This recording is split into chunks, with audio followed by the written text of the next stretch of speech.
sabe? Eu já vi relatos assim no astral, assistência. Sim, sim. Eu já até contei, teve um senhor...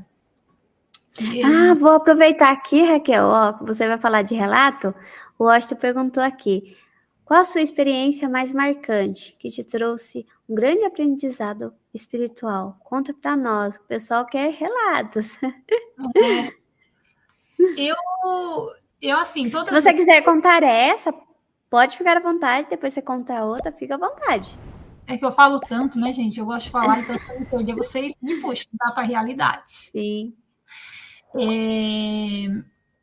Eu ia falar desse senhor, né? Já contei esse relato. Sim. Esse relato ele é muito, muito interessante, porque foi uma assistência com um senhor que tinha falecido, né? E aí eu fui puxada, porque a gente que é mais densa, a gente tem a energia nossa que doa, que precisa, né? Então os mentores eles utilizam essa energia nossa, então eles colocam a gente nesses trabalhos. E aí nesse dia esse senhor estava assim planando no ar, né? Ali. E aí estava tudo só a gente mesmo ali e a entidade que estava trabalhando.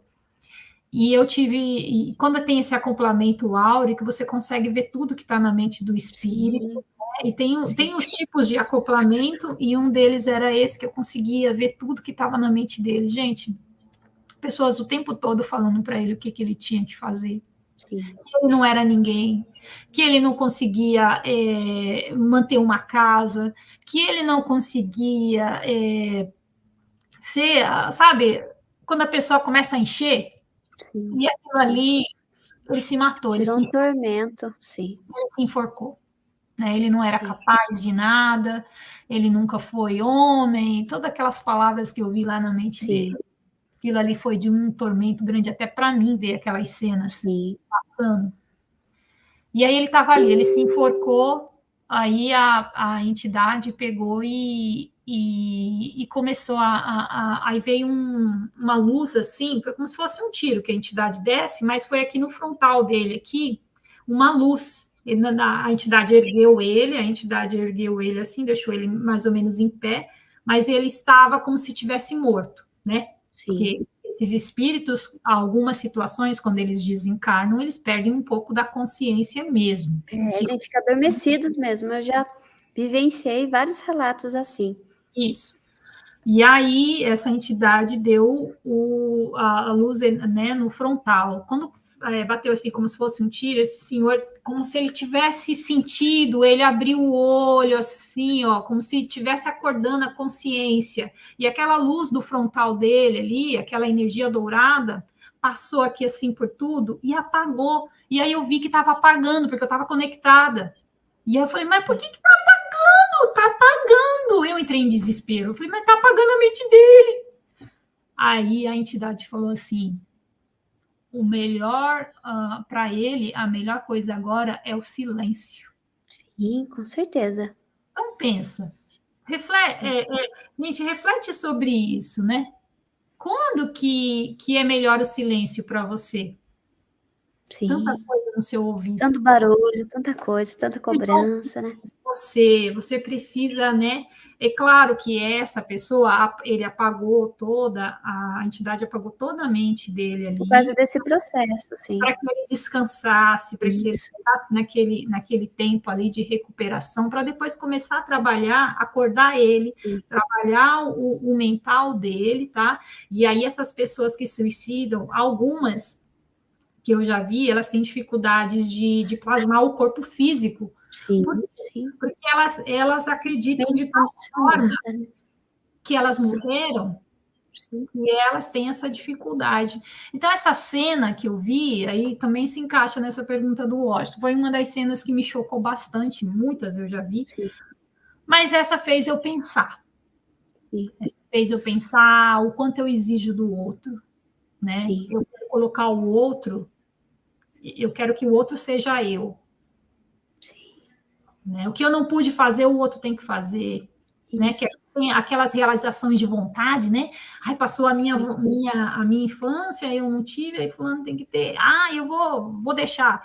Que nada, eu não quero que ele se forme nisso, eu quero que ele se forme naquilo, entendeu? Às vezes a pessoa não tem aptidão para aquele negócio, né? Estraga a vida da pessoa, sabe?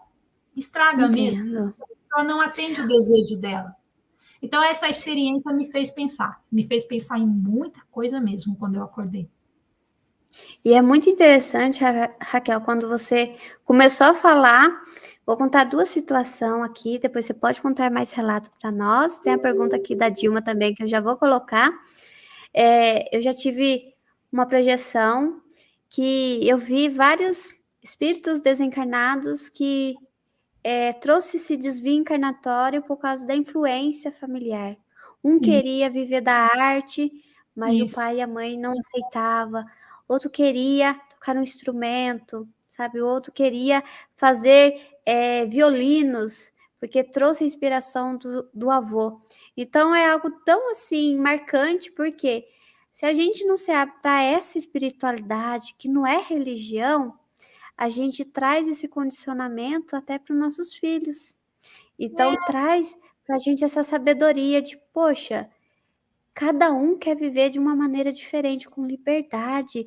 Dentro de uma sala de aula, a gente vê que muitos alunos não têm aquela aptidão por matemática, não tem aptidão por física, química, mas tem lá pessoas que são artistas, comunicadores, exercem essa alegria através da arte de ser um palhaço, um animador, uma pessoa que treina muitas pessoas como coach, como um terapeuta, etc. E algo assim marcante para mim, quando eu fui até um cemitério no astral, foi ouvir de um mentor assim: qual que é o lugar mais sábio que você acha que existe? E naquele momento eu lembrei da sala de aula, essa troca de informação, de ter muitas pessoas reunidas. Ele falou assim, ele estava sentado em cima de um túmulo. Ele falou assim: o lugar mais sábio está aqui, dentro do cemitério. E aquilo me chocou tanto, porque ele falou assim: pessoas estão aqui adormecidas que não vivenciaram os seus sonhos, deixaram de fazer as coisas que queriam.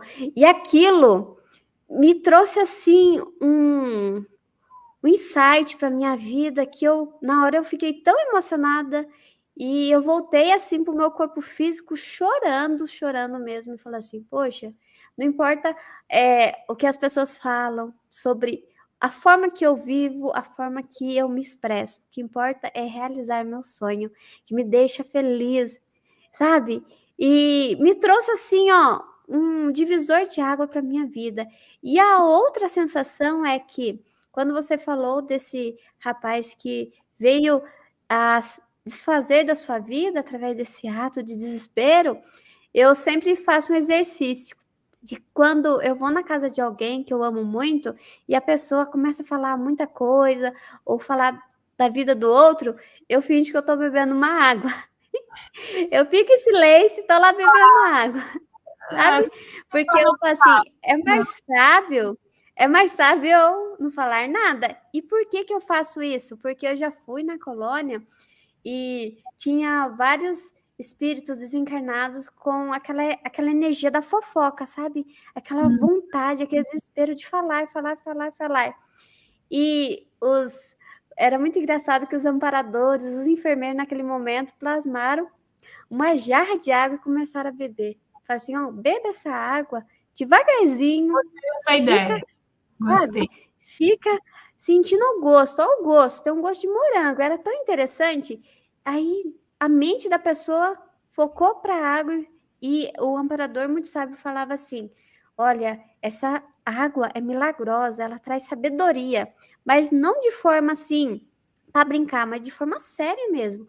E as pessoas observavam e ficavam lá pensando, até que aquela forma de pensamento, de acúmulo de tantas vidas, falando, que se tornou um vício, começou a se desfazer, sabe?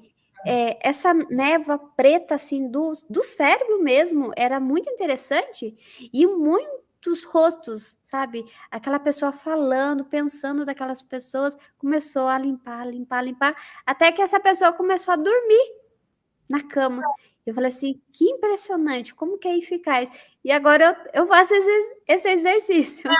Esse exercício eu vou fazer, porque assim, Sim. na verdade, é um vício que nós temos, né? Sim, sim. Eu falo para mim também, porque se a gente Sim, está com certeza. Na onda daquele momento, Raquel.